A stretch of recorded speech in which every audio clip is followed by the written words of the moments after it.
Ilang meter yan? Comment from Sony. What's up guys? This is Ron from Ronan.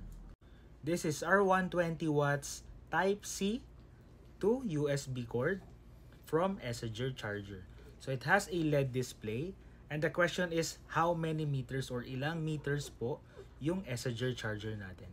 So let's take a look. So we have to remove the Velcro strap. But by the looks of it, I think this is 2 meters. Yes, confirm. This is 2 meters.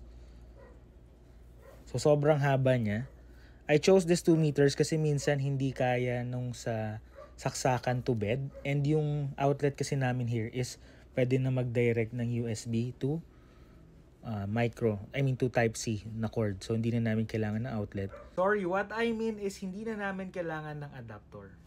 So I chose the 2 meters long para abot siya kahit nasa kama.